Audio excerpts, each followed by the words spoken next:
आज के इस क्वेश्चन आंसर सीरीज में आप सभी का स्वागत है। मैं सोनू आप सभी दोस्तों का हार्दिक स्वागत करता हूं आपके अपने यूट्यूब चैनल एसपीएसडी पॉइंट पर। दोस्तों, आज जैसा कि आप सबको पता है कि ये क्लास जो है बीएससी फर्स्ट ईयर के लिए यानी फर्स्ट सेमेस्टर की तैयारी आपकी ऑब्जेक्टिव मोड में कराई जा रही है, जिनमें आज का हमारा टॉपिक है चैप्टर नंबर 5 यानी कि chapter number 5 fundamentals of chemistry के 5वें अध्याय, जिसका नाम है मैकेनिज्म ऑफ ऑर्गेनिक रिएक्शन। आज हम इस पर बात करेंगे, यानी इम्पॉर्टेंट प्रश्नों पर बात करेंगे, एमसीक्यू टाइप प्रश्नों पर। और ये 5वें अध्याय की तीसरी क्लास है, जिन पे आज हम डिस्कस करेंगे ऑब्जेक्टिव टाइप प्रश्न। चलिए स्टार्ट करते हैं आज की क्लास और प्रश्नों को सॉल्व करते हैं। आप लोग आंसर करने का प्रयास करेंगे, ठीक है। चलिए 63 नंबर पर ध्यान देंगे आप लोग। पूछा गया है ए न्यूक्लियोफिलिक मस्ट है, मतलब कि एक न्यूक्लियोफिलिक के पास क्या मस्ट होना चाहिए या क्या अनिवार्य होना चाहिए कि एक न्यूक्लियोफिलिक होता है तो उसके पास क्या होता है, ए लोन पेयर ऑफ इलेक्ट्रॉन क्या होते हैं, प्रेजेंट होते हैं। यानी क्या होगा, ऑप्शन नंबर इसका सी सही हो जाएगा। 64 नंबर प्रश्न ध्यान देंगे। पूछा गया है which one is the characteristic features of A free radical, मतलब कि इनमें से कौन सा फ्री रेडिकल का कैरेक्टरिस्टिक शो करता है। तो फ्री रेडिकल कैरेक्टरिस्टिक वही शो करेगा जिसके पास अनपेयर्ड इलेक्ट्रॉन की संख्या होगी। जहाँ पर अनपेयर्ड इलेक्ट्रॉन पाए जाएंगे वो क्या करेगा, फ्री रेडिकल का फीचर शो करेगा। यानी राइट आंसर क्या हो जाएगा, ऑप्शन नंबर बी हो जाएगा। Presence of a unpaired electrons is right answer, option number B सही हो जाएगा। अगला प्रश्न ध्यान देंगे। 65 नंबर प्रश्न पूछा गया है which of the following alkyl halide is hydrolysed by SN1 mechanism, मतलब पूछा गया है कि निम्न में से कौन सा एल्किल हैलाइड किसके द्वारा और SN1 मैकेनिज्म के द्वारा अपघटित होता है। मतलब कि पूछा गया है कि इनमें से एल्किल हैलाइड जो है वो किस अपघटित यानी किस जल अपघटन के द्वारा SN1 मैकेनिज्म जो है वो प्रदर्शित करता है या इसके द्वारा हाइड्रोलिसिस होता है। तो आपको बताना है इसका आंसर। SN1 मैकेनिज्म जो है उसका हाइड्रोलिसिस किस में होता है, एल्किल हैलाइड में, यानी RX में होता है। तो इसका आंसर बताना है कि इसका अपघटन किसके साथ होगा, इसका अपघटन किसके साथ होगा। आंसर करेंगे 65 नंबर प्रश्न का। चलिए इसका जो अपघटन होगा ये होगा CH3 का होल थ्राइज CCl, इसके साथ इसका अपघटन होगा, यानी ऑप्शन नंबर डी इसका सही हो जाएगा। 66 नंबर प्रश्न ध्यान देंगे। पूछा गया है which of the statement is correct, यानी इनमें से कौन सा स्टेटमेंट सही है अबाउट ए कार्बोलियम आयन के सापेक्ष में इनमें से कौन सा स्टेटमेंट सही है, आपको इसका आंसर करना है। तो आंसर करेंगे आप, it is react with nucleophilic, या it can undergoes rearrangement, it can elimination and H+ to from the olefin, या ऑल आर करेक्ट। चलिए इसका आंसर करेंगे। तो ये सभी कार्बोलियम आयन के सफिक्स में सही हैं, यानी कि ये क्या करता है carbonium ion, it is react with nucleophilic भी, ये न्यूक्लियोफिलिक के साथ भी रिएक्ट करता है, और ये रीअरेंजमेंट भी शो करता है, और ये एलिमिनेशन रिएक्शन भी शो करता है। यानी कि ये तीनों जो ऑप्शन है ये सही है, ठीक है। किसके सफिक्स में, कार्बोलियम आयन के सफिक्स में, यानी ऑप्शन नंबर इसका डी सही हो जाएगा। 66 नंबर प्रश्न का। बढ़ेंगे अगले प्रश्न पर। दोस्तों, अगर आपको वीडियो पसंद आ रहा हो तो प्लीज़ वीडियो को एक बार लाइक कर दीजिए, और चैनल पर नए हैं तो चैनल को सब्सक्राइब कर लीजिएगा। चलिए 66 नंबर पर ध्यान देंगे। 66 नंबर पर पूछा गया है which of the following statement is correct about the carbonium ion. तो इसका आंसर आप लोगों ने बताया है कि ऑल आर द करेक्ट, यानी राइट आंसर हो जाएगा ऑप्शन नंबर डी। अब 67 नंबर पर ध्यान देंगे। पूछा गया है कि nucleophilic part of the reagent attack to subtract CH3 CH2 COCH3 on the, मतलब कि पूछा गया है कि कौन सा अभिकर्मक का न्यूक्लियोफिलिक हिस्सा सब्ट्रैक्ट पर अटैक करता है, न्यूक्लियोफिलिक पूछा गया है कि कौन सा अभिकर्मक जो है वो न्यूक्लियोफिलिक हिस्सा, यानी कौन से अभिकर्मक का न्यूक्लियोफिलिक हिस्सा जो होता है वो किस पर अटैक करता है, वो सब्ट्रैक्ट पर अटैक करता है, और उसका नाम आपको बताना है। चलिए 67 नंबर पर इसका आंसर करेंगे आप लोग। तो इसका आंसर हो जाएगा कार्बन एटम आप एक carbonyl group, carbon atom of A carbonyl group जो होता है वो क्या करता है, अभिकर्मक के न्यूक्लियोफिलिक हिस्से पर अटैक करता है, यानी राइट आंसर हो जाएगा ऑप्शन नंबर ए। चलेंगे अगले प्रश्न पर ध्यान देंगे। 68 नंबर प्रश्न पूछा गया है SN1 reaction is favoured by, SN1 reaction जो है वो किसके द्वारा फेवरेट किया जाता है, तो आपको आंसर करना है SN1 रिएक्शन के बारे में। चलिए ये क्या होता है, नॉन पोलर सॉल्वेंट होता है या नॉन ऑफ दीज होता है, या small hydrogens on the carbon atom attached to the hydrogen atom. आपको बताना है SN1 रिएक्शन के बारे में मैंने आपको बता दिया था। SN रिएक्शन क्या है, SN1 और SN2 रिएक्शन क्या है, ठीक है। चलिए 68 नंबर प्रश्न का आंसर करेंगे आप लोग। तो 68 नंबर प्रश्न का आंसर हो जाएगा ऑप्शन नंबर ए, ये हो जाएगा bulky group of the carbon atom attached to hydrogen atom, यानी right answer option number A हो जाएगा 68 नंबर प्रश्न का। अगला प्रश्न ध्यान देंगे, अगला प्रश्न बहुत ही इंपॉर्टेंट प्रश्न पूछा गया है।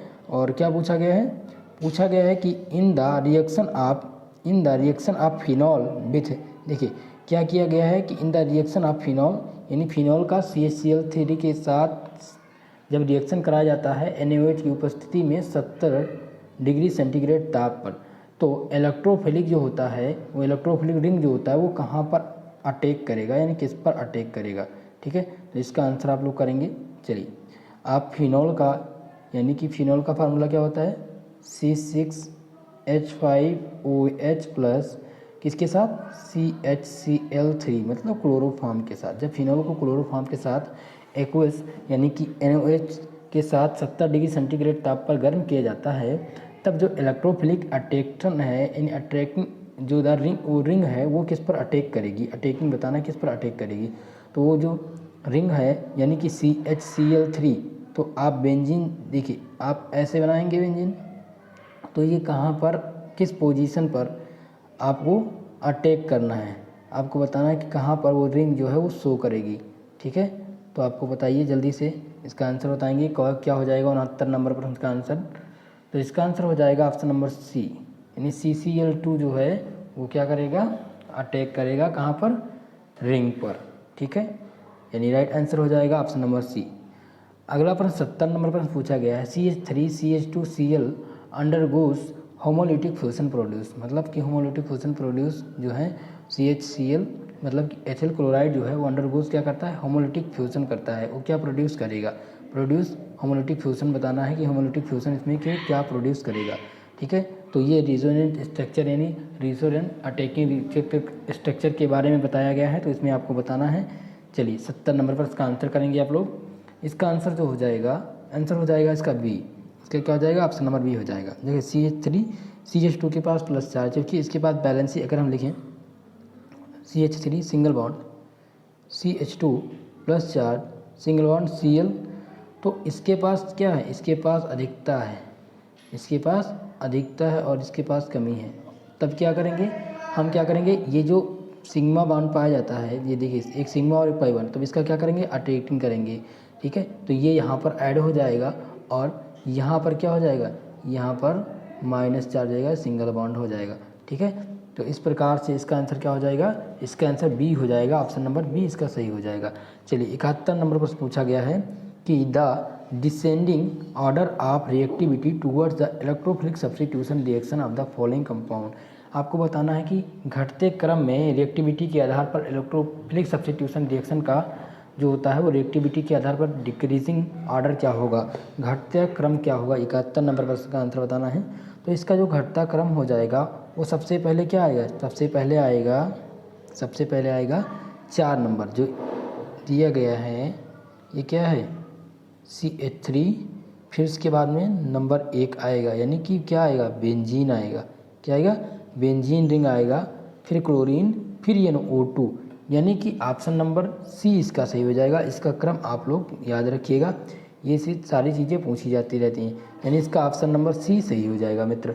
चलिए 71 नंबर प्रश्न का आंसर क्या हो जाएगा, ऑप्शन नंबर सी, ठीक है। कोई भी क्वेश्चन अगर आपको इसका आंसर दिक्कत होती है तो आप कमेंट बॉक्स में कमेंट करके पूछ सकते हैं या बता सकते हैं कि सर ये क्वेश्चन गलत है या ये क्वेश्चन का आंसर ये होना चाहिए, ठीक है। तो हम पूरा प्रयास करेंगे आपको समझाने का। चलिए 72 नंबर प्रश्न देखिए, पूछा गया है the peroxide effect in anti Markovnikov addition involve, मतलब कि पेरोक्साइड इफेक्ट जो होता है वो एंटी मार्कोनिकॉफ एडिशन में किस प्रकार से इन्वॉल्व होता है आपको बताना है। 72 नंबर प्रश्न का आंसर करेंगे आप लोग। 72 नंबर प्रश्न का आंसर क्या हो जाएगा, तो 72 नंबर प्रश्न का सभी लोग का आंसर आना चाहिए। इसका आंसर हो जाएगा ऑप्शन नंबर बी, यानी फ्री रेडिकल मैकेनिज्म जो होता है, पेरोक्साइड इफेक्ट होता है, एंटी मार्कोनिकॉफ एडिशन में फ्री रेडिकल मैकेनिज्म इन्वॉल्व होता है, यानी right answer option number B हो जाएगा 72 नंबर प्रश्न का।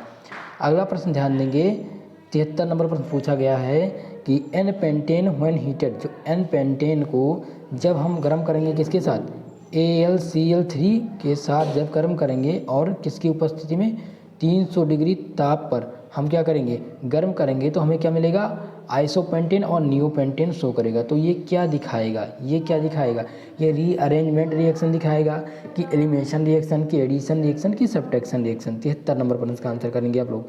देखिए ये रीअरेंजमेंट रिएक्शन दिखाएगा। रीअरेंजमेंट मतलब कि ये फिर से आप इस प्रोडक्ट से, देखिए यहाँ पर कोई ए प्रोडक्ट दिया गया है और यहाँ पर A+B दिया गया है, तो आप इसको यहाँ पर ले आकर के और फिर से ये सारी चीज़ें प्राप्त कर सकते हैं। ठीक है, तो इसका आंसर क्या हो जाएगा, ऑप्शन नंबर डी हो जाएगा, रीअरेंजमेंट इसका सही आंसर हो जाएगा।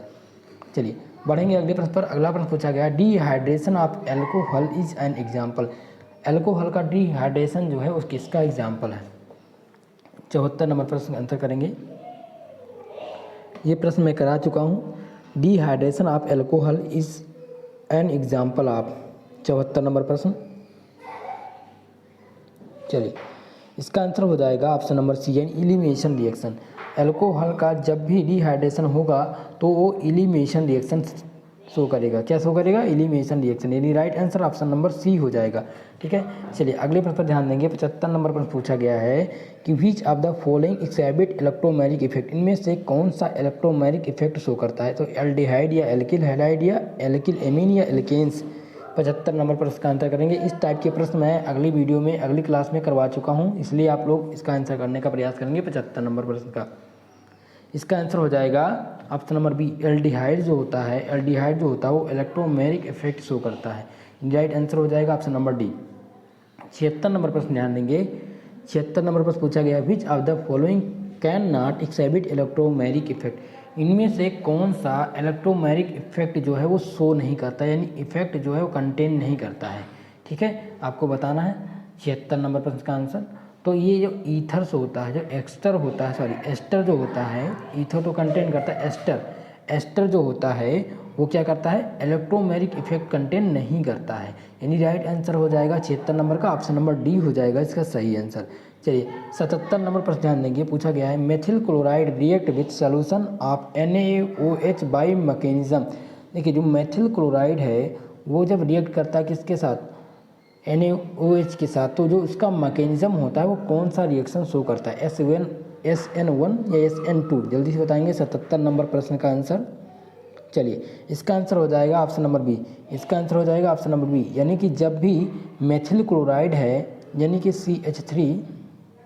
CH3Cl प्लस NaOH जब ये रिएक्शन करेगा तो हमें क्या प्राप्त होगा, SN2 रिएक्शन प्राप्त होगा, SN2 रिएक्शन प्राप्त होगा, यानी राइट आंसर क्या हो जाएगा, ऑप्शन नंबर बी हो जाएगा, ऑप्शन नंबर बी इसका सही हो जाएगा। अगला प्रश्न दिया गया 78 नंबर पर पूछा गया है कि SN1 reaction is favoured by, SN1 reaction जो है फेवरेटेड बाई, ये क्या हो जाएगा, ये हो जाएगा bulky group on the carbon atom attach to hydrogen atom, यानी राइट आंसर इसका ए नंबर हो जाएगा। ये प्रश्न अभी मैंने करवाया है। ठीक है, तो ये प्रश्न आप लोग ध्यान रखेंगे।